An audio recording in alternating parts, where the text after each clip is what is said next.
శుక్లాం వరదరం విష్ణుం శశివర్ణం చతుర్భుజం ప్రసన్నవదనం ధ్యాయేత్ సర్వవిఘ్నోపశాంతయే. ఓం శ్రీ గురుభ్యో నమః. నమస్తే అండి, అందరూ ఎలా ఉన్నారు? నేను మీ రామకృష్ణ హాన్, ఆస్ట్రో న్యూమరాల్స్ని. మరి నేను ఒక అద్భుతమైనటువంటి విషయం ఏంటంటే, మీరు ఒక పెన్ను పేపర్ తీసుకొని నేను చెప్పినటువంటి విషయాన్ని రాసి పెట్టుకోండి. ఈ నెల నుండి నేను చెప్తున్నటువంటి రాసుల తలరాతలు మారబోతున్నాయి. మరియు బ్రహ్మ రాసినటువంటి తలరాత,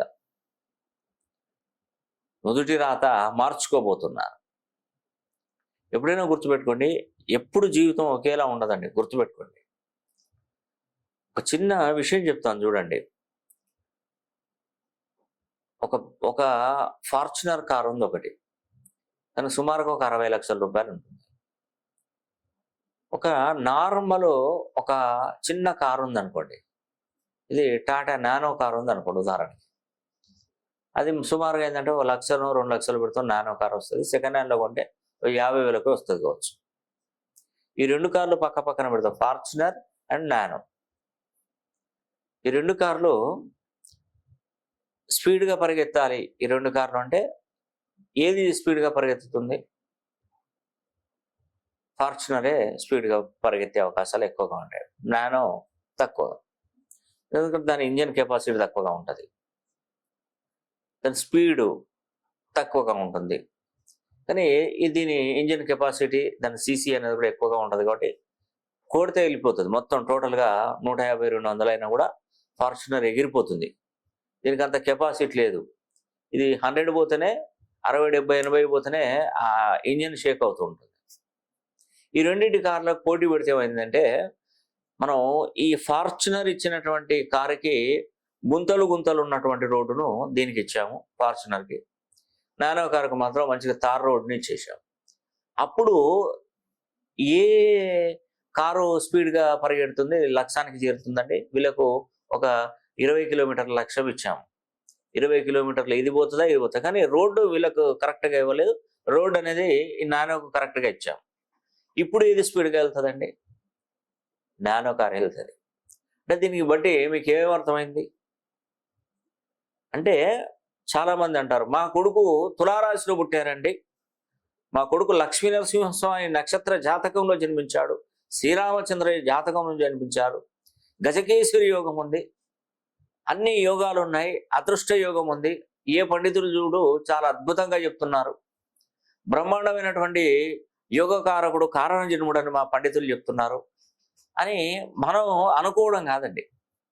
చాలామంది అలా చెప్పినటువంటి వాళ్ళు కూడా, అయ్యో మరి ఏ పండితుడు చూడండి ఇంత మంచిగా చెప్తున్నాడు, అసలు ఇలా ఎలా జరుగుతుంది సార్, అసలు మా వాడికి అసలు చదువు లేదు, వాడికి ఏమి లేదు, అసలు వాడు ఎందుకు అసలు దీనికి పనిచేయడం అని మేము అనుకుంటున్నాం, మరి ఎక్కడ చూసినా జాతకాలు చూస్తే ఇంత బాగున్నాయి ఇంత బాగున్నాయి అంటారు. కానీ ఏం లేదు కదా, వాళ్ళు మంచి నక్షత్రంలో పుట్టాడు, స్వాతి నక్షత్రం, లక్ష్మీ నరసింహస్వామి నక్షత్ర యుగం. మీరు టాప్ నంబర్ 1 రాశి, 27 నక్షత్రాల్లో టాప్ నంబర్ 1 నక్షత్రం స్వాతి నక్షత్రం. స్వాతి నక్షత్రంలో పుట్టి మంచి జాతక స్థితిగతులు ఉన్నటువంటి వాడు ఈ విధంగా ఉండడం ఏంటి అని కూడా మీరు అనుకుంటూ ఉంటారు. కానీ దీనికి కారణం ఏంటంటే, ఫార్చునర్ కార్ లాంటి జాతకంలో పుడితే కాదండి, ముందు నడిసే తోవ మంచిగా ఉండాలి, దారి మంచిగా ఉండాలి. ఆ తోవే, ఆ దారే మన పేరు. ఆ పేరుని 360 డిగ్రీలు, 270 డిగ్రీల నుండి 360 డిగ్రీల లోపు మనం దాన్ని కుదించాలి. నువ్వు ఎంత మంచి జాతకంలో పుట్టినా ఏం ప్రయోజనం ఉండదు. చాలా మంది అనుకుంటారు మంచి మంచి ముహూర్తాలు పెట్టుకుని డెలివరీ చేయిస్తారు. అవసరం లేదు, ఎట్టి పరిస్థితుల్లో అవసరం లేదు. నువ్వు ఎంత మంచి ముహూర్తాలు పెట్టినా, ఎంత మంచి డెలివరీ డేట్లు ఇచ్చినా అది కరెక్ట్ కాదు. ఎందుకంటే న్యాచురల్ బార్న్ అనేదే, పుట్టుక అనేదే మంచిది. కాబట్టి మీరు ఏ నక్షత్రంలో పుట్టినా పర్వాలేదు, నేను చెప్పేది అది. నీకు దారే నేను చక్కటి తారు రోడ్డు ఇస్తున్నా, నీకెందుకండి భయం, ఎందుకండి ఇబ్బంది? మంచి దారిని ఏర్పాటు చేస్తున్నా. నువ్వు ఏ కారు పట్టుకొని వస్తే నా దగ్గరికి నో ప్రాబ్లం. నువ్వు నానో పట్టుకొచ్చుకో, ఫార్చునర్ పట్టుకో, బెంజ్ కారు పట్టుకో, ఆడి కారు పట్టుకో, ఏదైనా పెట్టుకొని రండి. నీకు దారి నేను కరెక్ట్గా చూపెడతాను. కాబట్టి మీకు బ్రేక్ అనేది ఉండదు, ఎలాంటి డిస్టర్బెన్స్ అనేది లేకుండా నేను చేస్తాను. అందుకే ప్రతి మనిషికి ఒక పేరు అనేది కూడా ఉంటుంది. ఆ పేరు ముఖ్యంగా దాన్ని 360 డిగ్రీ కోణంలో, అది డేట్ ఆఫ్ బర్త్ని బట్టి సెట్ చేయాల్సి ఉంటుంది. 360 డిగ్రీలలో 270 డిగ్రీల నుండి 360 డిగ్రీల్లోకి మనం పేరుని సరి చేసుకోవాలంటే కేవలం అది మన డేట్ ఆఫ్ బర్త్ మీదనే ఆధారపడి ఉంటుందండి. ఆ డేట్ ఆఫ్ బర్త్ని కనుక మనం సరి చేసుకున్నట్టయితే మీరు ఎక్కడికంటే అక్కడికి వెళ్ళి చూడండి, మీకు పనిలో విజయం తప్ప అపజయం అనేది కూడా ఉండదు. ఆ డేట్ ఆఫ్ బర్త్ ప్రకారం ఈ పేరును సరి చేసుకోవాలి. చాలా మంది అంటున్నారు, సార్ మీరు చెప్తుంటారు, రాశుల గురించి చెప్తున్నారు, మాట్లాడుతున్నారు, కానీ మీరు కొన్ని సంవత్సరాల నుండి కూడా ఈ రాశులు అని చెప్పారు. ప్రతి సంవత్సరం నా రాశి కరెక్ట్గానే చెప్తున్నారు, కానీ నాకేం ఎదుగుదల లేదు. సంవత్సరాలు గడుతున్నాయి, రోజులు గడుతున్నాయి, ఏ మాత్రం నాలో చలనం లేదు. ఎలా సార్ ఇలా అయితే ఎలా? మీరు చెప్పేది నిజమా అబద్ధమా? అసలు మీ దగ్గర అపాయింట్మెంట్ తీసుకోవాలంటేనే బాధ అనిపిస్తుంది. ఎందుకండి? నేను చెప్పడం నా బాధ్యత. స్వాతి నక్షత్రం 27 నక్షత్రాలలో టాప్ నక్షత్రం అంటాను, తులారాశి అంటాను. ఆ తులారాశి స్వాతి నక్షత్రాన్ని పట్టుకునే మీరు ముందుకు వెళ్తున్నారు. కానీ ఎప్పుడైనా మీ పేరుని ప్రోగ్రామ్ చేసుకున్నారా? 270 డిగ్రీస్ నుండి 360 డిగ్రీస్ మధ్యలో పేరు బలాన్ని మార్చుకున్నారా? మార్చుకోలేదు. అప్పుడు నీ చేతిలో ఎంత మంచి కారు ఉంటే ఏంటండి, నడిచే దారి కరెక్ట్గా లేనప్పుడు. అందుకే మనకు సంఖ్యాశాస్త్ర ప్రకారం నెంబర్కు ప్రాణశక్తి ఉంటుంది. ఆస్ట్రాలజీ ప్రకారం గ్రహాలకు కాస్మిక్ ఎనర్జీని కలిగి ఉంటాయి. ఈ రెండు సమపాలలో కనుక మనం దాన్ని ప్రోగ్రామింగ్ చేయగలిగితే అదొక అద్భుతమైనటువంటి గొప్ప వరంగా మారుతుంది మీకు. ఇప్పుడు భూమికి సూర్యుడు ఎంత మేలు చేస్తాడో మీకు తెలుసు కదా. సూర్యుడి కిరణాలు పడితేనే మనకు పంటలు పండుతాయి, మన ఆరోగ్యాలు చక్కదిద్దుకుంటాము. ఎలాంటి రోగ నిరోధక శక్తిని ఎంచుకునేది మనకు ఆ సూర్యకిరణాల ద్వారానే. సూర్యరశ్మి ఇవ్వడం వల్లనే మన బాడీలో రోగ నిరోధక శక్తి పెరుగుతుంది, పంటలు పండుతాయి, ధాన్యాలు పండుతాయి, చక్కగా తిని హ్యాపీగా ఉండగలుగుతాం. అదే సూర్యకిరణాలు పడకపోతే ఆ యొక్క జీవితం మొత్తం సమూలంగా అంతరించి రోగాల పాలై అందరూ కూడా పంటలు పండక ఆకలితో అలవటించి మరీ చనిపోతారు. అదే సూర్యుడు చాలా దగ్గరగా వచ్చాడు అనుకోండి, ఏమవుతుందంటే భూమి మీద ఏ జీవరాశి బ్రతకదు, పంటలు పండవు, జీవరాశి అనేది కూడా నశించిపోతుంది, మొత్తం టోటల్గా బర్నింగ్ అయిపోతుంది, మొత్తం కాలిపోతుంది, కాలిద బూడిదైపోతుంది. అంటే ఇక్కడ ఒకటేనండి, సూర్యుడు మనం దాన్ని ఎన్ని డిగ్రీలలో మనం ఎంత కావాలనుకుంటామో అంతవరకు మనం తీసుకోగలం. అది ముందుకు వచ్చిన ప్రాబ్లమే, వెనక్కి వెళ్ళిన ప్రాబ్లమే. అంటే అది ఎంతవరకు మనకు కావాలో అంతవరకే మనం అనుగ్రహించుకోవాలి. ఆ భగవంతుడు కల్పించాడు. అది తక్కువైనా ఎక్కువైనా కూడా మళ్ళీ మనకు డిస్టర్బెన్సే ఏర్పడుతుంది. ఏదైనా అంతేనండి.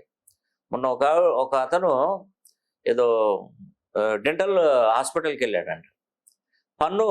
ఒక పన్ను పుచ్చు పన్ను తీసుకెళ్దామని హాస్పిటల్కి వెళ్తే అక్కడ ఉన్నటువంటి డాక్టరు అనస్థీషియా ఇచ్చాడట పంటికి. ఇక్కడ ఆ నర్వ్ సిస్టమ్కి అనస్థీషియా ఇస్తే అతను ఏం చేసినట్టు కోమాలోకి వెళ్ళిపోయి అలాగే చనిపోయాడు. అంటే దాని డోసు పెరిగింది అంతే, దానిలో ఏం లేదు. మనకు పన్ను ఆపరేషన్ చేయాలనుకుంటే ఇదంతా ఈ యొక్క దవడకి అనస్థీషియా ఇచ్చినప్పుడు ఇది నొప్పి లేకుండా ఉంటుంది.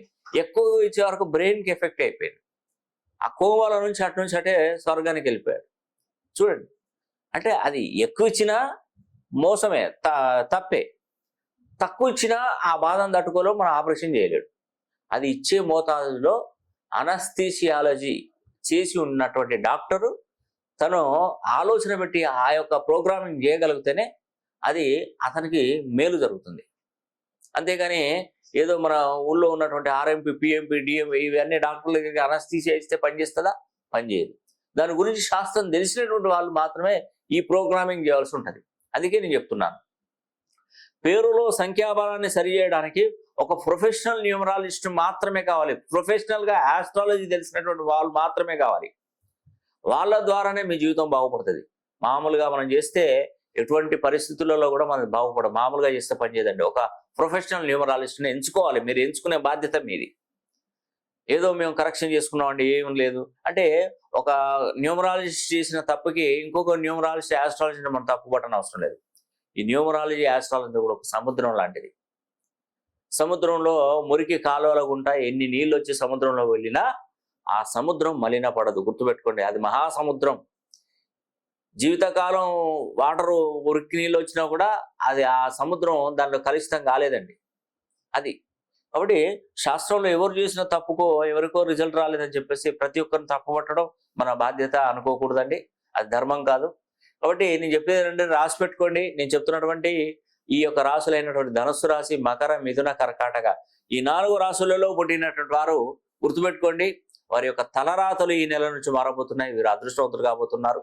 మరి ఈ వీడియో కనుక మీకు నచ్చినట్లయితే లైక్ చేయండి, షేర్ చేయండి, కామెంట్ చేయండి. సర్వే జన సుఖినో భవంతు.